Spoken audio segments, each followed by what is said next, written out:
B alert sir. ఏ నిమిషానైనా అతని మీద బాంబులతో దాడి జరగవచ్చు. Yes sir. ఇప్పుడు మీ కడుపు మంట చల్లారిందా? రక్తం పంచుకు పుట్టకపోతేనే నిన్ను చదివించాలనుకున్నాడు, నీ ఎవరితనం పోగొట్టాడు, నీకు పెళ్లి చేయాలనుకున్నాడు. ఇప్పుడు మీరు ముగ్గురు కలిసి అతన్ని చంపుకుంటున్నారు. చంపుకోండి. ఏంటే పెద్ద లెక్చర్ కొడుతున్నావు? ఈ ముగ్గురిని ముంబైకి తీసుకెళ్లి అమ్ముకోవాలనుకున్నాడు ఆ బ్రోకర్ విధవ. నోర్బై, అతని గురించి నీకేం తెలుసు? ఏం తెలుసని అవుతున్నావు? అతని పేరు చెప్తే రాయలసీమంతా చెయ్యెత్తి దండం పెడుతుంది. పేదలు అతన్ని దైవంగా కొలుస్తారు. శత్రువులు అతని పేరు చెప్తే చాలు గడగడలాడిపోతారు. అతను రాయలసీమ సింహం, సమరసింహారెడ్డి.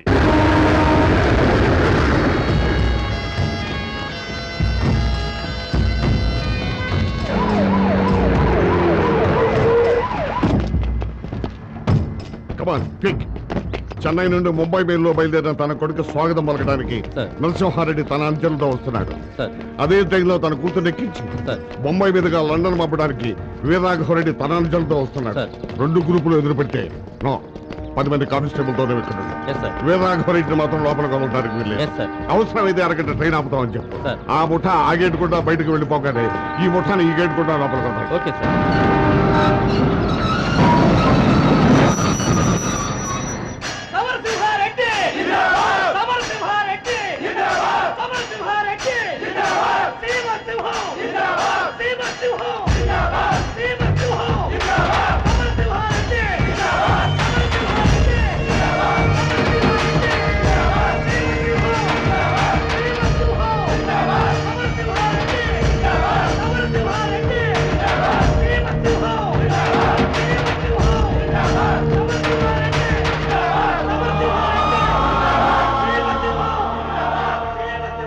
శభాష్, కుల గౌరవం నిలబెట్టావురా సమర. నా ఒంట్లో ఉన్నది మీరిచ్చిన సీమ రక్తం నాన్న. దానికి ఆకలేస్తే ఆహారం తినదు, పౌరుషాన్ని తింటుంది. శభాష్. వాసు ఏడి? ఇక్కడే ఉన్నా పెద్దయ్య, వస్తున్నా. అదేంట్రా చెంగు కప్పుకున్నావు నెత్తి మీద? లోపలంతా ఒకటే మంచు పెద్దయ్య, జలుబు చేసింది. రైల్లో మంచేందిరా? ఏసీ ఎక్కువ అయ్యేసరికి అదే మంచు అనుకుంటున్నా.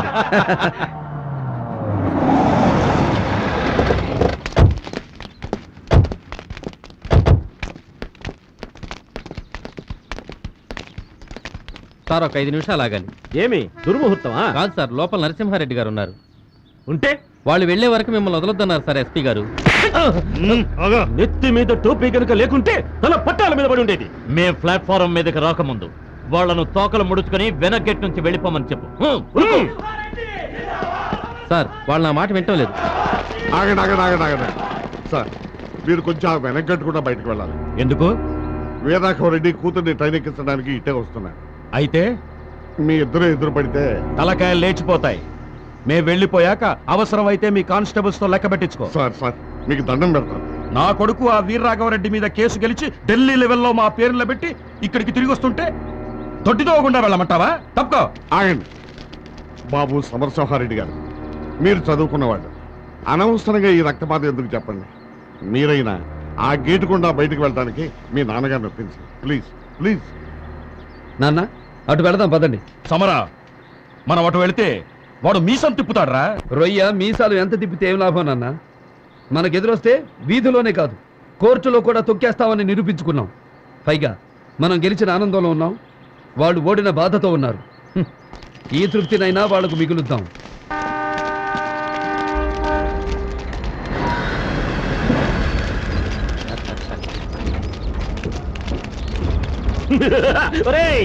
ముడుస్తాండారా?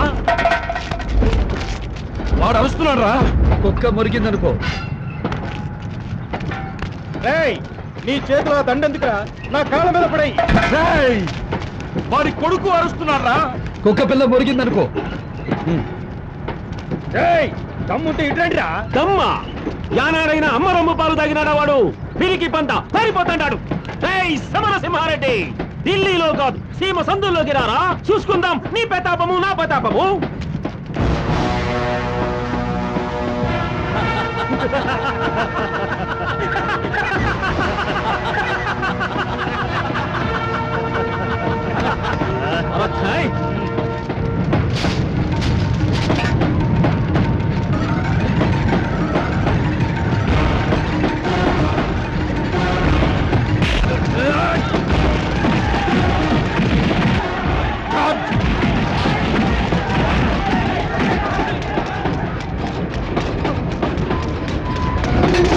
మంచితనాన్ని పిరికితనంగా అర్థం చేసుకున్నావు కదరా. ఎగిరి పడ్డావంటే ఏరుకోవడానికి ఎముకలు కూడా మిగలవు. నీ వంశానికి ఉన్న విలువెంత, నీ పౌరుషానికి ఉన్న పవర్ ఎంత, దమ్ము గురించి రొమ్మ ఎరగ తీసుకుని మాట్లాడావు కదరా. విడిపించుకో. విడిపించుకోరా.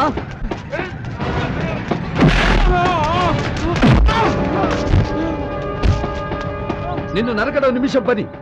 నీ కొడుకులు నీ వాళ్ళొచ్చేలోపు కత్తెక్కర్లేదురా. ఈ కాలు చాలు నీ కంటలోకి చంపడానికి. చూడు, నేను గట్టిగా తొడచరిచానంటే ఆ సౌండ్కే గుండాకి చస్తావురా నువ్వు.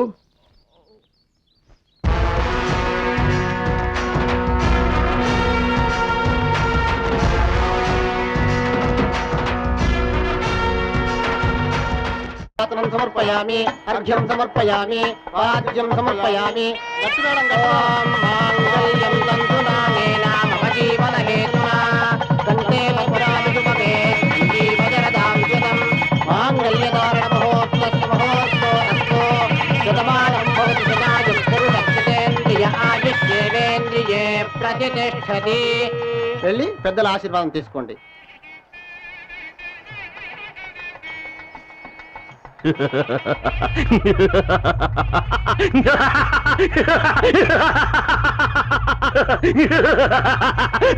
నేను సమరసింహారెడ్డిని పెళ్లి చేసుకుంటాను అని నువ్వు అన్నప్పుడు నీ అన్నలు నేను చంపబోతాంటే నేనే ఆపినా. యాదానికో తెలుసునా? కన్న బిడ్డలు చంపుకునేటి పాపము ఈ ఈరరాఘవరెడ్డికి తగలకూడదు అని. నువ్వు పెళ్లి చేసుకున్నాక కూడా వాడిని చంపేచ్చావన్నారు. కూతుర్ని ఎదవముడను చేసుకునేటి పాపము నాకెందుకురా? వద్దందా.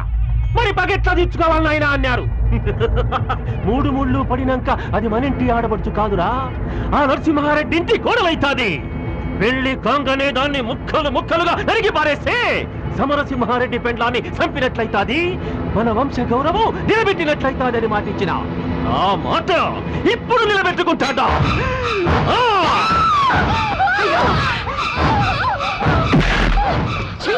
ఇదొక మనిషి జన్మేనా? ఆగండి. పగ మా 2 కుటుంబాలది. దాని మధ్య మీరందరూ నలిగిపోవడం నాకు ఇష్టం లేదు.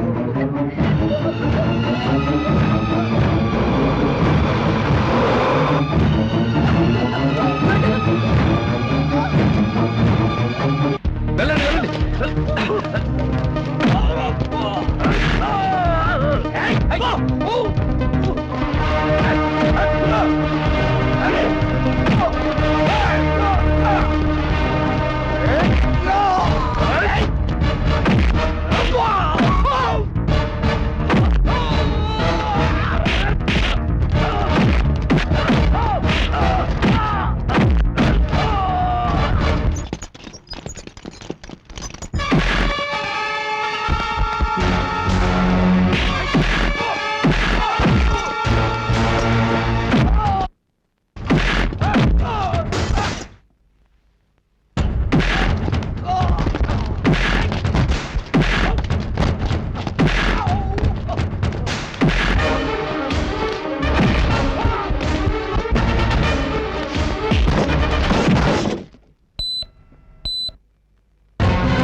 నరికేయన్నా మావ చేత్తో తాళి బొట్లు తెప్పించుకున్న మేము ఏనాడో విధవరాడబోయాం. నరికేయన్నా నరికేయనా?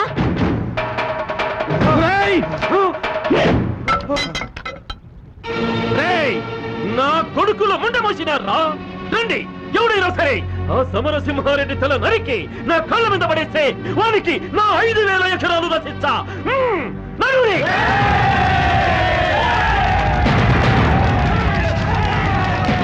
మా పిల్లల్ని మమ్మల్ని చంపి మా శవాల మించి నడిచెళ్ళి ఆ సమరసింహారెడ్డిని చంపండి. రండ్రా, చెప్పండి. మీలాంటి రాతి పరుచులు ఉండబట్టే రాయలసీమలో ఎంతో మంది ఆడపడుచులు పసుపు కుక్కలు పోగొట్టుకున్నారు. ఎంతో మంది పసిపిల్లలు అనాథలయ్యారు. నేను పగవాని కూతురు మెళ్ళలో 3 ముళ్ళు వేసింది ఈ సీమలో ఎన్నాళ్ళగానో రగులుతున్న ముఠా తగాదాలను మూటగట్టి అగ్నిగుండంలో వేయడానికి. కానీ మీలో ఇంకా మార్పు రాలేదు. నా చావే మీలో సంతోషాన్ని కలగజేస్తుందని మీరు అనుకుంటే నన్ను ముక్కలు ముక్కలుగా నరకండి. రండి, నన్ను చంపి పండుగ జరుపుకోండి. రండి.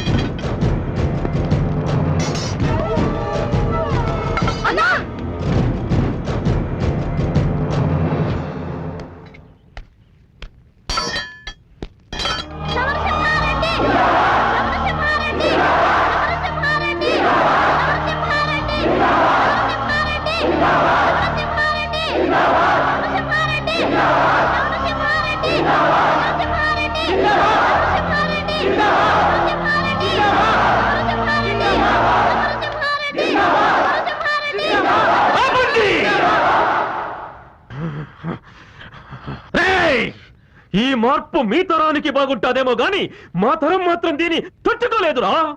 సీమలో పండాల్సింది పంటలు కాదు, పంతాలు.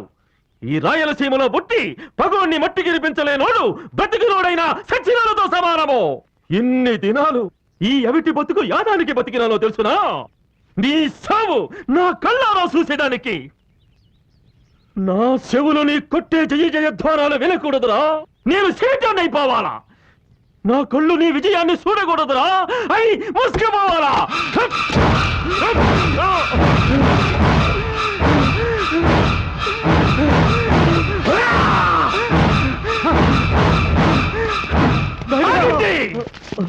సమరసింహారెడ్డి, ఈ వీర రాఘవరెడ్డి బ్రతికిన పులే, సచ్చిన పులే.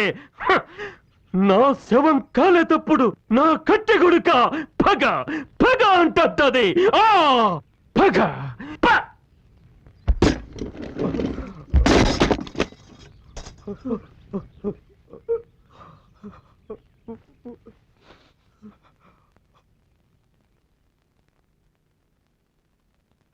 పగతో కన్న కూతుర్ని చంపడానికి కూడా వెనుకాడని వీర రాఘవరెడ్డి లాంటి రాతి మనుషులు ఉండబట్టే రాయలసీమ ఇంకా కక్షలు కార్పణ్యాలతో రగులుతూనే ఉంది. మనిషి పుట్టింది ఒకరినొకరు పొడుచుకుని చావటానికి కాదు, ఒకరికొకరు సాయపడి ప్రశాంతంగా బ్రతకటానికి.